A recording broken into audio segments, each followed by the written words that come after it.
Olá, como vai? Aqui quem fala é Fausto Zambuja Machado, médico geriatra. Vamos continuar aqui na nossa sessão de cardiologia. E o que deve ser importante na nossa saúde, alguns sinais e sintomas que a gente deve ficar de olho que podem apontar para problemas do coração e dos vasos sanguíneos. Principalmente aí se você for numa consulta com um cardiologista, com um clínico geral, ou mesmo geriatra, né? Você tem que ter isso em mente, porque às vezes as pessoas têm sintomas que podem apontar para problemas e às vezes a gente acha que não é o caso, né? Acha que é um problema comum, que não é nada demais. Lembrando o seguinte, que as doenças cardiovasculares têm uma relação importante com a idade. Então, a geriatria é uma especialidade que trata muito de pessoas com problemas cardiovasculares, são um dos problemas mais comuns, mais prevalentes, é uma das maiores causas de óbito, tanto no Brasil quanto no mundo, então a gente tem que estar esperto aí para esses problemas. Então, nós vamos colocar aqui alguns sintomas que podem apontar para problemas cardíacos e que você deve ficar com a pulga atrás da orelha aí, vamos dizer, e procurar o seu médico, tá bom? O primeiro sintoma que eu quero falar são as palpitações. O que é a palpitação? Palpitação é uma sensação subjetiva de um batimento cardíaco descoordenado, é uma percepção anormal do seu batimento cardíaco. No geral, a gente não tem noção de como que o nosso coração está batendo, a gente não sente os nossos batimentos cardíacos. Mas a gente pode, por exemplo, no exercício físico, num susto, a gente tem noção do que o coração existe porque ele começa a bater mais forte, por exemplo, né? Um batimento cardíaco. Se for uma coisa frequente e se estiver trazendo incômodo, a gente precisa investigar. Então, um dos sintomas que a gente pode sentir é que o coração pode parar de bater. Então, como se ele estivesse dando pequenas pausas. Ou outro sintoma muito comum é episódios que ele dispara sem um motivo óbvio, por exemplo, sem relação nenhuma com o exercício. Então isso também deixa a gente preocupado, vamos dizer assim. Por exemplo, um exercício que tenha relação com o exercício, mas que venha com uma dor no peito, isso é um sinal de alarme. Alguns outros sinais de alarme, uma palpitação que vem acompanhada de desmaio ou perda de consciência, que é a síncope, né? Isso aí também a gente deve preocupar. Mas enfim, tem sintoma de palpitação, procura o seu médico. Se for um evento agudo, se você nunca sentiu isso antes, vá ao hospital, de preferência onde tem a especialidade de cardiologia, e você tem que fazer no mínimo um eletrocardiograma. Eu gosto sempre em todas as minhas consultas, principalmente porque os pacientes são idosos, né? A minha classe de pacientes que eu cuido são idosos. Eu prefiro ter um eletrocardiograma de base, inclusive para ver a questão do ritmo. O ritmo normal do coração é o ritmo sinusal, né? Inclusive a maior parte das palpitações acontece em pessoas com ritmo sinusal, seja associação com exercício físico, ou ansiedade, ou uso de bebida alcoólica, café, são as causas aí mais comuns. Mas eu gosto de ter esse eletro de base, inclusive para ver se ele já tem alguma arritmia de base, se ele tem alguma alteração estrutural no eletro, que aponta, por exemplo, para um bloqueio de ramo esquerdo, porque um bloqueio de ramo esquerdo num paciente que eu já conheço, por exemplo, um bloqueio de ramo esquerdo novo, já aponta para o infarto e talvez ter que fazer a terapia trombolítica para desobstruir a artéria do coração. Mas enfim, palpitação, você tem que relatar para o seu médico se tem essa sensação de batimento alterado e de preferência o seu médico precisa fazer um eletrocardiograma de 12 derivações. Sinais de alarme, eu já falei, palpitação que vem junto com dor torácica, porque daí a gente pode ser uma síndrome coronariana aguda, do tipo infarto, ou angina instável. Se vier com síncope também é um sinal de gravidade. Enfim, procura o médico. precisa de consulta médica. E se você tiver sintoma, passa para o seu cardiologista. Outro sintoma que é específico de doença cardíaca é a síncope. O que é a síncope? É a perda de consciência abrupta, vamos dizer assim, aguda. A pessoa perde a consciência, perde o tônus postural e às vezes acontece a queda no chão. Em alguns casos pode ter traumatismo craniano leve, enfim. A síncope geralmente ela dura alguns segundos. Rapidamente após a queda o paciente recobra a sua consciência. Por que isso é importante? Porque às vezes ela se mistura muito com as crises convulsivas, mas a síncope no geral ela é mais rápida, geralmente não tem perda de controle dos esfíncteres, ou seja, a pessoa não faz xixi e não faz cocô na roupa, o que acontece nas crises convulsivas, por exemplo. A síncope geralmente é rápido, a pessoa recobra a consciência ali rapidamente. Às vezes pode acontecer de ter um pródromo, um mal-estar, uma náusea, uma palpitação e vem a síncope com a queda. Enfim, tudo isso tem que ser relacionado. Se tem palpitação, se vem junto com dor torácica, se a pessoa já tem doença de problemas cardíacos, tudo isso tem que ser colocado em voga aí. Por exemplo, pacientes com síncope podem estar num estado de hipovolemia, faltando sangue, vamos dizer assim. Então isso pode indicar outros problemas que não tenha nada a ver com o coração, por exemplo, uma hemorragia digestiva. A pessoa teve um quadro ali de anemia aguda, perdeu o volume intravascular, vamos dizer assim, faltou sangue, o coração bateu seco, a pessoa desmaiou. Por exemplo, se tiver uma relação com a posição, né? Muito comum, principalmente na faixa geriátrica aí, é aquele idoso que toma muitos remédios para baixar a pressão arterial e às vezes quando a pessoa está deitada e fica em pé, assume uma posição de ortostatismo, acontece uma queda abrupta da pressão arterial, diminui o fluxo sanguíneo cerebral, a pessoa desmaia. Então, então a gente tem que ver se não é uma hipotensão associada a medicamento. Uma das causas mais comuns aí na faixa geriátrica, nos idosos, né? De novo, importante ter um eletrocardiograma de base. Nesses casos a gente pode ver como que está a estrutura do coração, porque pode ser algum problema das válvulas cardíacas, principalmente a estenose aórtica, né? Ou seja, tudo que leva a um fluxo sanguíneo cerebral anormal, a nível de obstrução, pode levar a uma síncope. Então as causas são muito diversas, então você precisa passar isso para o médico, quantas vezes teve episódio, qual que é a frequência, quando aparece, se é quando você assume alguma posição, ou quando você, por exemplo, faz algum esforço físico, por exemplo, do tipo fazer o xixi, ir no banheiro, fazer evacuar, quando você faz uma força e faz uma manobra de valsalva, né, você está apertando o nervo vagal aqui, pode ter uma síncope vasovagal. Por exemplo, quando você está com medo intenso ou você tosse. Então, geralmente o diagnóstico é feito, uma cama, né, que onde é vista a sua pressão arterial, chama tilt test.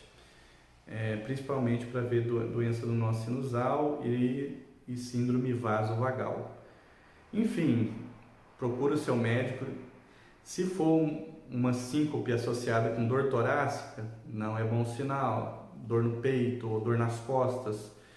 Lembrando que pode ter uma causa que não é cardíaca, como eu falei. Por exemplo, a embolia pulmonar, ela dá dor torácica, mas não necessariamente na região do coração, mas pode dar dor no peito, dor nas costas. Por exemplo, a miocardite também pode dar dor torácica e síncope, dependendo da gravidade da lesão do músculo cardíaco. Tem gente falando aí que miocardite é um caso leve para ser tratado, né? Principalmente em criança, começou a ter muito casos aí de miocardite leve, com coisa que inflamação do músculo cardíaco é leve.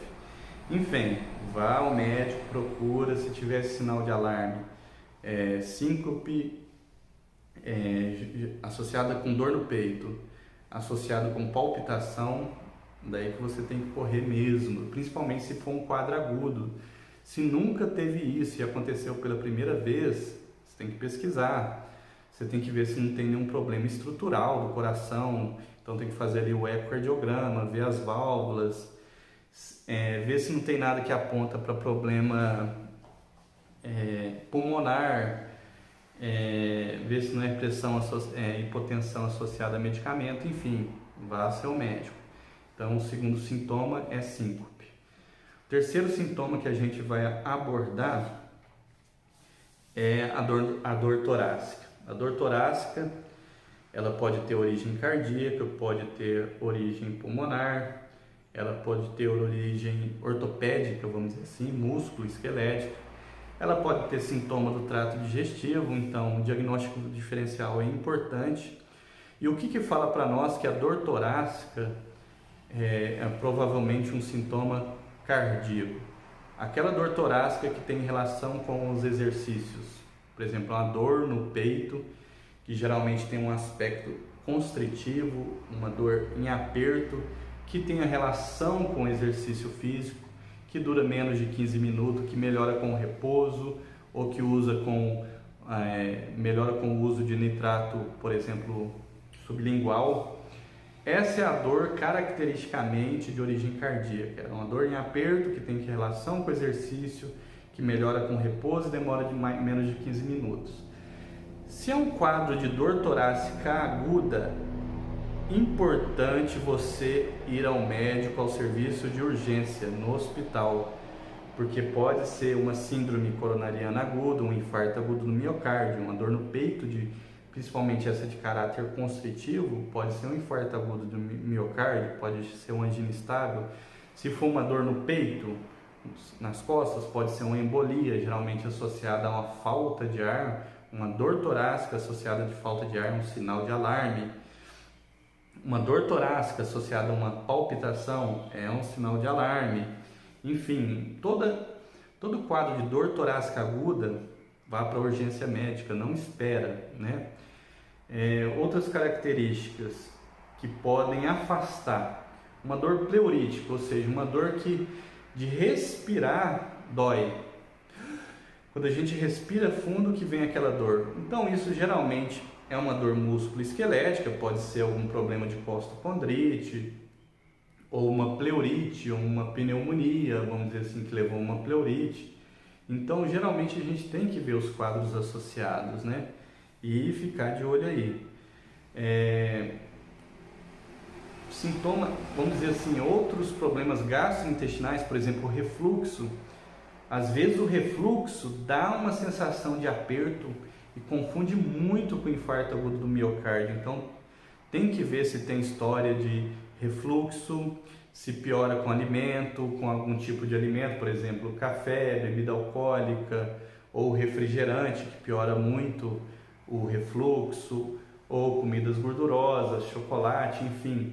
Se tiver alguma relação com a alimentação, a gente pensa mais em problemas gastrointestinais. Por exemplo, a colicistite aguda pode dar uma dor, vamos dizer assim, acompanhada de dor torácica, mais aqui na região do hipocôndrio direito, né, das costelas aqui, mais abaixo, né, a parte inferior aqui das costelas. Ou, por exemplo, uma dor que vem na boca do estômago muito forte, que vai para as costas.